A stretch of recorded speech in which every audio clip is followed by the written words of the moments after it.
Hey everyone, welcome back to your YouTube channel for creative studies. आज इस video के माध्यम से हम लोग जानेंगे बीपीएससी 134 के लिए इम्पोर्टेंट क्वेश्चन विद आंसर।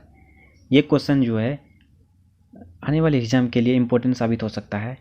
हो सकता है कि आपके एग्जाम में ये क्वेश्चंस पूछा जा सके, इसलिए इन सवालों को जो है ना कंप्लीट कर लीजिए।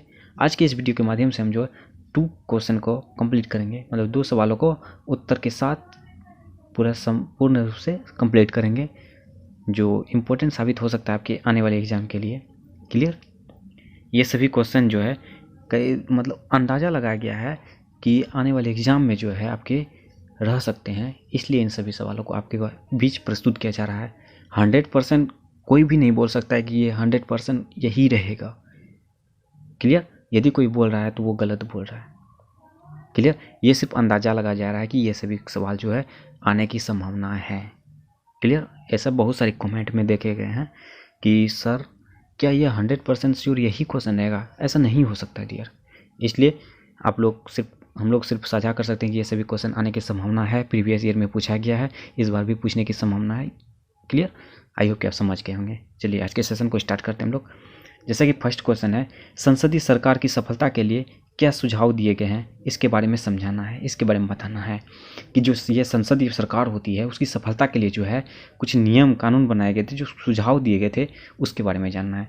जैसे कि आंसर में कुछ विद्वानों ने संसदीय सरकार को सफलता के लिए निम्न सुझाव दिए हैं। जो कुछ विद्वान जो थे, पहले भी विद्वानों के द्वारा जो है ना संसदीय सरकार की सफलता के लिए ना कुछ टिप्पणियाँ बताई गई है, कुछ नियमें बताई गई है। यदि उसको फॉलो किया जाए तो संसदीय सरकार में जो है सफलता के लिए सफलता मतलब कदम चूमेगी। इसलिए उसके बारे में कुछ पॉइंट वाइज है, उसके बारे में समझते हैं हम लोग। जैसे कि फर्स्ट पॉइंट है, संसदीय शासन प्रणाली में संसद को सर्वोच्च माना जाए और उसकी कार्यवाही में अनावश्यक गतिरोध उत्पन्न करने से परहेज किया जाए।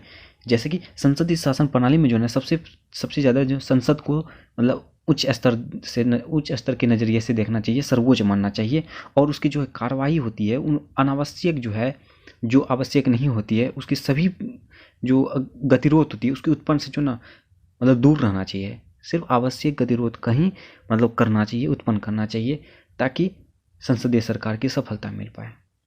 ये फर्स्ट पॉइंट रहा। और सेकेंड पॉइंट है, संसदीय शासन में कार्यपालिका के पास उत्तरदायित्वों का निर्वहन करने के लिए संपूर्ण शक्तियां होनी चाहिए। ये जो संसदीय शासन में है, जो कार्यपालिका होते हैं, कार्यकारक होते हैं, उसके पास जितने भी उत्तरदायित्व होते हैं, जितने भी उसके दायित्व होते हैं, ताकि वो सभी को मतलब जो भी उसके दायित्व होते हैं सभी को मतलब अपने दायित्वों को संपूर्ण रूप से निभाए। उसके लिए जो है ना उसे संपूर्ण रूप से जितनी भी शक्तियाँ होती है वे सभी शक्तियाँ उसको प्रदान किया जाए। क्लियर? ये संसदीय शासन की सफलता के मुख्य कारण मान सकते है। क्लियर? अब नेक्स्ट पॉइंट है, जैसे कि संसदीय कार्यवाही में स्पीकर को निष्पक्ष व निर्णायक भूमिका निभानी चाहिए। राजनीतिक तटस्थता की संसदीय कार्यवाही को प्रभावी बना सकती है। स्पीकर को इसी तटस्थता का पालन करना चाहिए। जैसे संसदीय जो है कार्यवाही में जो है स्पीकर मतलब होता है जो सभी मंत्रियां जो है एक साथ गुट में, मतलब एक स्पीकर हॉल होती है, उसमें सभी नेताएं, सभी एक अलग अलग पार्टी के नेताएं एक लाइन वाइज बनाए हुए बैठे होते हैं, उसमें सभी निर्णय लिए जाते हैं। कोई अगर मुद्दा होता हो, क्लियर, उस पर वो स्पीकर के द्वारा जो है निष्पक्ष और निर्णायक भूमिका निभानी चाहिए। जो स्पीकर्स होते हैं सभी के सभी अच्छे से मतलब उसके भूमिका निभानी चाहिए, और राजनीतिक दक्षता की जो है ना संसदीय कार्यवाही होती है उसको बनाए रखना चाहिए, प्रभावी बनाए रखना चाहिए। और स्पीकर के जो है मतलब इसी स्पीकर जो है, स्पीकर के ये सभी नियमों को, सभी अपने उत्तरदायित्वों को पालन करना चाहिए। क्लियर? उसके बाद नेक्स्ट पॉइंट है, संसदीय शासन प्रणाली की मर्यादा बनाए रखने के लिए समय पर ही चुनाव कराने चाहिए। जैसे कि संसदीय प्रणाली की जो है ना सफलता पाने के लिए ना चुनाव का सही समय पर करवाना चाहिए। यदि चुनाव सही समय पर नहीं किया जाए तो इससे संसदीय शासन में जो असफलता की प्राप्ति हो सकती है। क्लियर? इससे और चुनावों में पूरी पारदर्शिता बरतना भी संसदीय सरकार को विश्वास पात्र बनाता है। यदि चुनाव में जो है जो पारदर्शी, जो सबको दिखाई दे, जो खुलेआम करना चाहिए, उससे जो है ना संसदीय सरकार को विश्वास पात्र बना सकता है। क्लियर? उसके नेक्स्ट पॉइंट है, संसदीय शासन प्रणाली में विरोधी दल को अनावश्यक आलोचना से परहेज करना चाहिए। जो विरोधी दल के नेता होते हैं उन्हें अनावश्यक जो है कुछ जो आवश्यक नहीं होती उससे परहेज होना चाहिए, ताकि इससे संसदीय शासन में जो ना असफलता ना मिले। क्लियर। इस तरह से अब नेक्स्ट पॉइंट हम लोग देखते हैं। संसदीय शासन प्रणाली में प्रतियोगी दल व्यवस्था होनी चाहिए ताकि कड़े संघर्ष के बाद सत्तासीन हुआ जा सके। इसका तात्पर्य यह है कि दलों का मुकाबला बराबरी का होना चाहिए।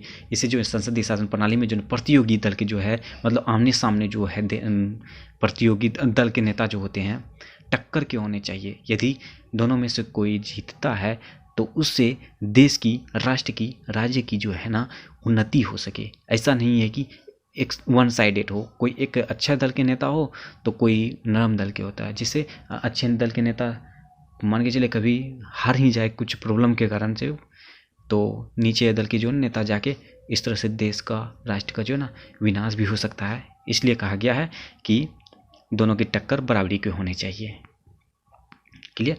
और नेक्स्ट पॉइंट है, संसदीय शासन प्रणाली में राष्ट्राध्यक्ष को ध्वज मात्र बनकर ही कार्य करना चाहिए। उसे प्रधानमंत्री और मंत्रिमंडल के कार्यों में अनावश्यक हस्तक्षेप से बचना चाहिए। जैसे कि संसदीय जो है उसमें जो भी संसदीय प्रणाली के सदस्य होते हैं वे राष्ट्राध्यक्ष होते हैं उसको ध्वज मात्र बनकर ही कार्य करना चाहिए। जैसे कि मतलब सच्चाई के रूप में कार्य करना चाहिए। जैसे ध्वज होता है, ध्वज के रूप में, जैसे कि ध्वज कोई कभी कभी कसम के रूप में बताया जाता है, ध्वज छू के बोलो या वही वगैरह वगैरह। उसी तरह जो है ना जो राष्ट्राध्यक्ष होते हैं वो ध्वज के रूप में मतलब अपने उत्तरदायित्व को समझे। क्लियर। और नेक्स्ट पॉइंट है, सत्तारूढ़ दल को जनमत का सम्मान करते रहना चाहिए। उसे कभी भी जन भावनाओं के विरुद्ध नहीं जाना चाहिए। सत्तारूढ़ जो है दल होते हैं उसको जनमत का सम्मान करने रहना चाहिए। जनमत जो है कि जिसमें बहुमत होती है उसकी सम्मान को मतलब करते रहना चाहिए, और कभी भी जो है ना जन भावनाओं के विरुद्ध नहीं जाना चाहिए। जैसे बहुत सारे लोगों की भावनाओं को ठेस नहीं पहुंचाना चाहिए। जैसे एकता में बल है उसी तरह इसको भी अपनाना चाहिए। ये जो पॉइंट है 8 के 8 ये सभी जो है संसदीय सरकार की सफलता के लिए सुझाव दिए गए थे। ये विद्वानों के द्वारा कुछ महत्वपूर्ण सुझाव थे जो संसदीय शासन सरकार की सफलता के लिए महत्वपूर्ण भूमिका अदा कर सकती है। क्लियर। और अब चलिए हम लोग नेक्स्ट क्वेश्चन की ओर। जैसे कि नेक्स्ट क्वेश्चन ये है, वैश्वीकरण के संदर्भ में विकासशील देशों में राज्य की बदलती भूमिका का आलोचनात्मक मूल्यांकन करें।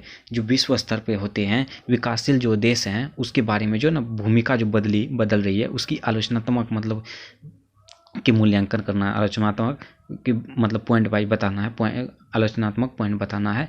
जैसे कि विकासशील देशों में वैश्वीकरण के कारण राष्ट्रों की परंपरागत भूमिका अब बदलने लगी है। इन देशों में भारत भी आता है। जैसे कि विकासशील देशों में मतलब उसे विकासशील देश कह सकते हैं जो विकास की दौर पर मतलब चल रही है। जैसा कि अपना देश भारत, अगर यदि आपको ऑब्जेक्टिव टाइप में कहीं कोई एग्जाम में पूछा जाए कि भारत किस देश में आता है, विकासशील देश में या विकसित देश में, तो आपका सही जवाब हो जाएगा विकासशील देशों में, विकसित देशों में नहीं। विकसित देशों में वो देश हुए जो ऑलरेडी विकसित हैं और वे स्थिर हैं। क्लियर। और भारत जो है वो विकास की ओर चलती जा रहे हैं रेगुलर। इस तरह से जो है विकासशील देशों में भारत भी आता है। और वैश्वीकरण हुआ, विश्व के स्तर पर जो व्यापार की जाती है वह विश्वीकरण होती है। वह वैश्वीकरण विश्व के स्तर पर जो है व्यापार नियमों कानून के तहत करती है, उसे वैश्वीकरण कहा जाता है। और इसकी जो है ना विकासशील देशों में राष्ट्रों की बदलती भूमिका की प्रमुख विशेषताएं निम्न है। मतलब विकासशील देशों के जो है राष्ट्रों की जो है जो भूमिका होती है उसकी प्रमुख विशेषताएं निम्न है। इसके भी पॉइंट वाइज मैंने बताने का प्रयास किया है। जैसे कि फर्स्ट पॉइंट में, आज सभी देशों ने पूंजीवाद अर्थव्यवस्था, मुक्त व्यापार और खुली प्रतियोगिताओं को अपनाया है। इसलिए राष्ट्र की अपनी अर्थव्यवस्था का निर्धारण करने की क्षमता में बहुत कमी आई है। इस दृष्टि से जो है राष्ट्र की भूमिका में बदलाव आया है।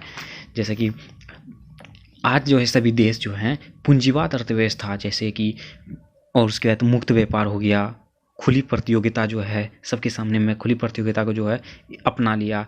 इस तरह से जो राष्ट्र की जो है ना अपनी अर्थव्यवस्था जो है वो निर्धारण करने की क्षमता में कमी आएगी। जिस तरह की सब कोई अपने मन से प्रतियोगिता करते थे, खुली आम और उससे मुक्त व्यापार अपने मन से कर रहा था।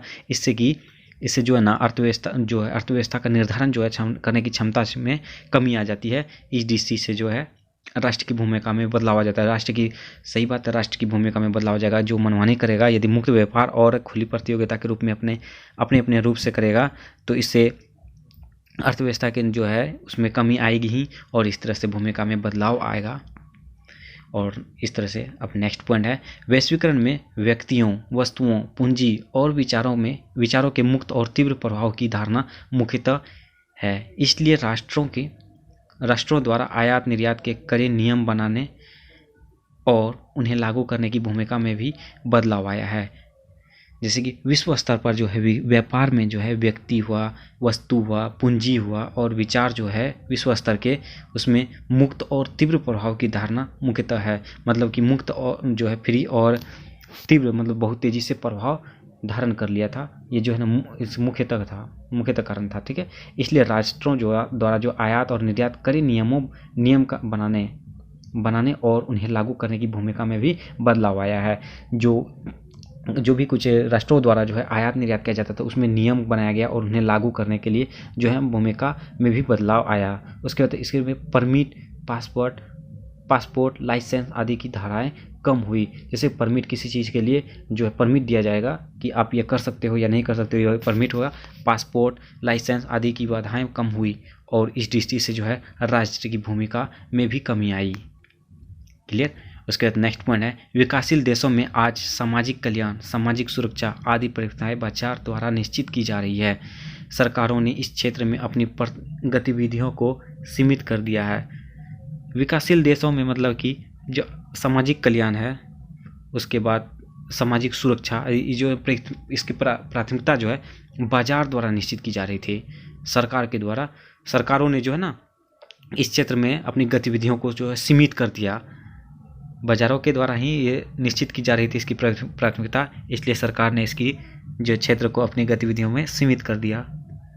क्लियर। इसके बाद नेक्स्ट पॉइंट है, राष्ट्रों की अपनी निर्भरता बढ़ गई। उसके बाद राष्ट्रों की स्वेच्छा पूर्वक राष्ट्र और विदेश नीति की निर्धारण शक्ति को भी कम किया गया और उन्हें अंतर्राष्ट्रीय संगठनों की नीतियों और निर्णय को मानने के लिए बाध्य किया। क्लियर। राष्ट्रों की अपनी निर्भरता बढ़ गई और राष्ट्रों जो है ना स्वेच्छापूर्वक राष्ट्रीय और विदेश नीति की निर्धारण शक्ति को भी कम किया। मतलब कि राष्ट्र और विदेश नीति जो है उसकी जो भी कुछ निर्धारण किया जाता था उसकी शक्ति को जो है ना कम कर दिया, और उन्हें अंतर्राष्ट्रीय स्तर पर जो सभी विश्व स्तर पर जो है उसके संगठनों के जो है नीतियों को निर्णय के लिए मानने के लिए बाध्य, जो है नीति जो है उसको हाँ करने के लिए, उसको मानने के लिए बाध्य कर दिया। क्लियर। ये रहा वैश्वीकरण के संदर्भ में जो है विकासशील देशों के राज्य की बदलती हुई भूमिका का आलोचनात्मक प्रभाव जो था। ये कुछ पॉइंट है जो ये दर्शाता है कि वैश्वीकरण के संदर्भ में विकासशील देशों के राज्य की बदलती भूमिका का। क्लियर। और इस तरह से आज के इस वीडियो के माध्यम में से दो क्वेश्चन का कंप्लीट किया आंसर। आई होप कि आप समझ गए होंगे और प्लीज़ आप सभी इन सभी सवालों को कंप्लीट करते चलें। उम्मीदतः ये आपके एग्ज़ाम में आएंगे ही आएंगे। क्लियर। इसलिए इसको कंप्लीट कर लीजिए, और जिन्होंने चैनल को सब्सक्राइब नहीं किया प्लीज़ चैनल को सब्सक्राइब कर लें। वीडियो पसंद है तो लाइक कीजिए, कमेंट के माध्यम से ज़रूर अपने सब्जेक्ट के बारे में बताइए, और इस वीडियो के माध्यम से ज़रूर वीडियो के बारे में बताएं, और अपने दोस्तों के साथ शेयर ज़रूर कीजिए। Thank you so much everyone.